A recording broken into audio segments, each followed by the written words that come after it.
இங்கே என்ன ஸ்பெஷலாக இருக்கும்னு நீ நினைக்கிற? பார்க்னாலே புதர் தான் சார். அந்த கருமத்தெல்லாம் இங்கே கொண்டு வராத, திரும்பி பாரு.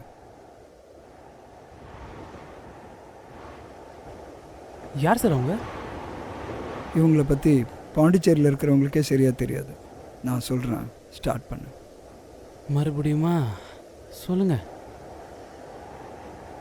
ஆயி மண்டபம் மற்றும் பாரதி பூங்கா.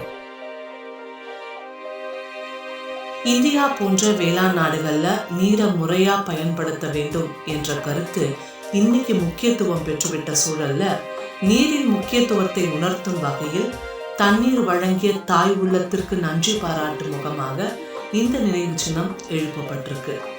பிரெஞ்சியர் ஆட்சி காலத்தின் தொடக்கத்துல புதுவை நகர மக்கள் கிணற்று நீரையே குடிநீரா பயன்படுத்திட்டு வந்திருக்காங்க. 1902 தான் புதுச்சேரி மக்கள் அனைவருக்கும் சுத்தமான சுவையான குடிநீர் கிடைச்சிருக்கு. 1902 இந்த வேலை முடிஞ்சிருந்தாலும் 500 ஆண்டுகளுக்கு முன்னாடி நாயக்க மன்னர் ஆட்சியில் இருந்த காலத்துலதான் இதற்கான அடித்தளம் அமைக்கப்பட்டிருக்கு. செஞ்சி கோட்டையும் அதை சார்ந்த புதுச்சேரியும் கிபி 16ஆம் நூற்றாண்டுல விஜயநகர பேரரசுக்கு உட்பட்ட பகுதியா இருந்துச்சு. 1520 தென்னக பகுதியை ஆண்ட கிருஷ்ணதேவராயர் விஜயநகரத்திலிருந்து புறப்பட்டு தென்னாட பார்க்க வந்தார். அவரோட அமைச்சர் அப்பாஜியும் இவரோட புறப்பட்டு வந்தாரு. பயண ஓய்வு காரணமா அவங்க செஞ்சி கோட்டையில தங்கியிருந்த போது ஒரு அதிசய செய்தி கேள்விப்பட்டாங்க. முத்திரப்பாளையம் வழுதாவூர் வழியா போனா இருட்டுறதுக்குள்ள செஞ்சிக்கு போயிடலாம் அப்படின்னு நினைச்சு அமைச்சர் அந்த வழியா அரசரை கூட்டிட்டு போனாரு.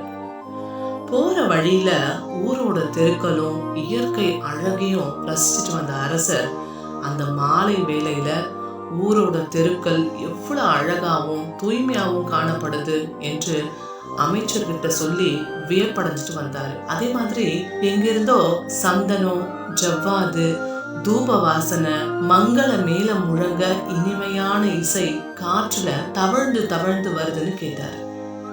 அரசரோட அந்த காட்சியை பார்த்து வந்த அமைச்சரும் தூரத்தில் தெரிகின்ற மாளிகையை குறிப்பிட்டு அங்கிருந்து வருவது போல்தான் தெரிகிறது, நெருங்கி சென்று பார்ப்போம், ஒருவேளை கோயிலாக கூட இருக்கலாம் அப்படின்னு சொல்லி அழைச்சிட்டு போனாரு. அந்த மாளிகை நெருங்க நெருங்க ஆச்சரியப்பட்ட அரசர் வண்ணமயமான இந்த மாளிகை ஒரு ஆனந்தமயமான ஆலயமாக தான் இருக்க வேண்டும்னு அமைச்சரிடம் கூறி அந்த மாளிகையின் திசை நோக்கி சாஷ்டாங்கமாக கீழே விழுந்து வணங்கினார். மன்னன் வணங்கியதை வேடிக்கை பார்த்த மக்களில் சிலர் மன்னனை பரிகாசம் செய்யும் வகையில சிரிச்சுட்டே போனாங்க. ஊர் பெரியவர் ஒருவர் கேலியாக அரசர், அமைச்சர் உட்பட படைப்பரிவாரெல்லாம் அந்த தாசி மாளிகையை பார்த்து மண்டியிடுவதை கண்டு மன்னனை பார்த்து, மன்னா உங்களுக்கு என்ன பைத்தியம் பிடிச்சிருச்சா? போயும் ஒரு தாசி வீட்டு முன்பு விழுந்து வணங்குறீங்க, உங்களுக்கு கேவலமா இல்லையா என்று கேட்டார். அதை கேட்டு அவமானமும் ஆத்திரமும் அடைந்த அரசர் கோபத்துடன் தாசியின் வீட்டை பார்த்து விழுந்து வணங்கியதற்கு பரிகாரமாக உடனே மாளிகையை இடித்துவிட்டு இங்கே ஒரு கிணறும் குளமும் வெட்ட சொல்லி கட்டளையிட்டார். அரசரோட இந்த ஆணைய தெரிஞ்சுக்கிட்ட ஆயி எனும் அந்த தாசி மன்னன் கிட்ட ஓடி வந்து மன்னிப்பு கேட்டு வீட்டை இடிக்க வேண்டாம், வேணா நான் இந்த தாசி தொழிலை விட்டுடுறேன் என்று மன்றாடினாங்க. அரசரும் தாம் அடைந்த அவமானத்தை மனசுல வச்சுக்கிட்டு வீட்டை இடிப்பதில் மாற்றமில்லை, வேண்டுமானால் 3 மாத காலம் அவகாசம் எடுத்துக்கொண்டு அந்த மாளிகையை தாசியே இடித்து அங்கு குளத்தை கட்ட வேண்டும் என்று முடிவா சொன்னார். அதை ஏத்துக்கிட்ட ஆயி அவங்க செஞ்ச பாவத்துக்கு பரிகாரமா குளம் வெட்டும் பணிய மனப்பூர்வமா ஏத்துக்கிட்டு தாசி தொழிலையும் விட்டு விடுவதாக கூறி 3 மாத காலத்துல தன்னுடைய வீட்டை இடித்து விட்டு அங்கே தாகம் தீர்க்கும் தண்ணீர் குளத்தை உருவாக்குனாங்க. 1520 நடந்த இந்த நிகழ்வின் தொடர்ச்சியா 500 ஆண்டு காலமாக சுவையான தண்ணீரை தந்து கொண்டிருக்கும் ஆயி குளம் இன்றும் முத்திரையர் பாளையத்தில் நினைவு சின்னமா பராமரிக்கப்பட்டு வருது. ஒழுகரை ஆதி வேதபுரீஸ்வரர் கோவில் பக்கத்துல வாழ்ந்துட்டு இருந்த உய்ய கொண்ட விஸ்வநாத முதலியார் பாதத்தின் அடியில் முடி வளர்ந்துள்ளது. அதனால பாதம் தரையில படாதிருக்கும் பொருட்டு அவர் தங்கத்துல செருப்பணிந்து நடந்து வருகிறார் என்று அமைச்சர் அரசர்கிட்ட சொன்னார். இதை கேட்ட அரசர் மறுநாள் காலையிலேயே அமைச்சரோட பரிவாரங்கள் சூழ ஒழுகரை சென்று உய்ய கொண்ட விஸ்வநாத முதலியாரை தரிசித்து அவருடைய ஆசியையும் பெற்றாரு. வந்த வேலை நல்லபடியா முடிஞ்ச நிலையில நண்பகல்ல சற்று ஓய்வு எடுத்துக்கொண்ட அரசரும் அமைச்சரும் அன்று மாலையே செஞ்சிக்கு திரும்பிடலான்னு முடிவெடுத்து அதற்கான ஆயத்தங்களை செஞ்சாங்க. பிரெஞ்சு இந்தியாவின் முதல் கவர்னரான பிரான்சுவா மார்டின் புதுச்சேரியில் காலடி எடுத்து வைத்த 1674ஆம் ஆண்டு கண்ணுக்கு எட்டிய தூரம் வரை புதுச்சேரி சதுப்பு நிலமாகவும் சவுக்கு தோப்பாகவும் குளம் குட்டையாகவும் இருந்தது. அதிலிருந்து தண்ணீர் உப்பு தண்ணீராக குடிக்க முடியாமல் இருந்திருக்கு. ஆனால் இதற்கு மாறாக புதுச்சேரியிலிருந்து 5 கிலோமீட்டர் தொலைவில் உள்ள ஒழுகரையில் கிடைத்த நீர் கரும்பின் சுவையை காட்டிலும் இனிமை உடையதாய் இருந்திருக்கு. பிரெஞ்சியர் ஆட்சி காலத்துல நல்ல தண்ணீர் மாட்டு வண்டிகள் மூலம் புதுச்சேரி வெள்ளையர் நகருக்கு கொண்டு வரப்பட்டுச்சு.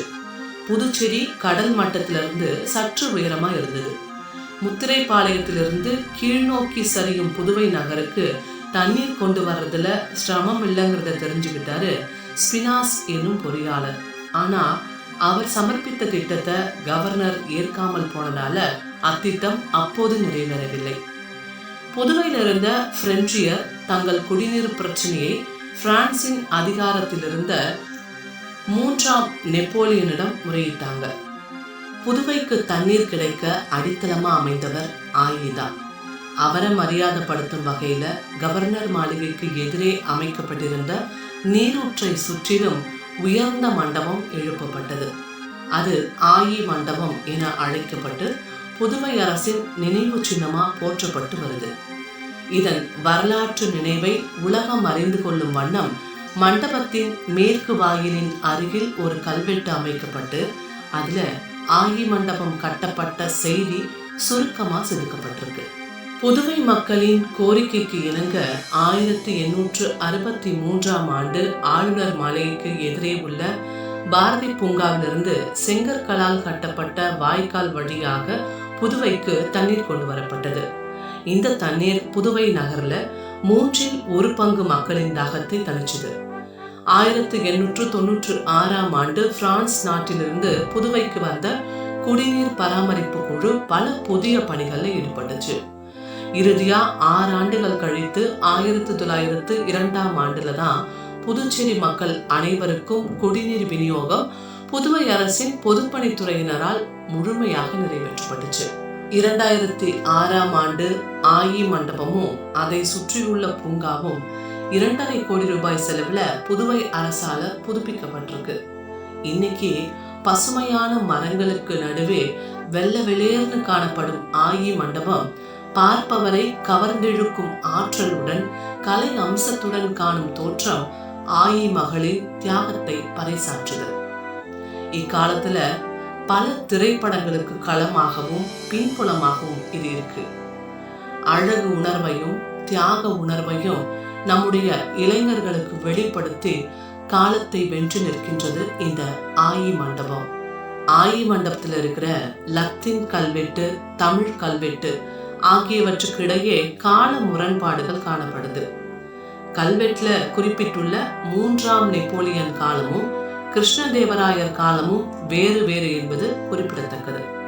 கிருஷ்ணதேவராயர் காலத்துல செவி வழி செய்தியாக வழங்கி வந்த நிகழ்ச்சிய நெப்போலியன் காலத்துல கல்வெட்டுல பொறித்து ஆயி மண்டபத்துல பதித்திருக்க வேண்டும். பின்னால இங்குள்ள நீரூற்று தடை செய்யப்பட்டு மண்டபம் மட்டும் பராமரிக்கப்பட்டு வந்திருக்கலான்னு சொல்லப்படுது.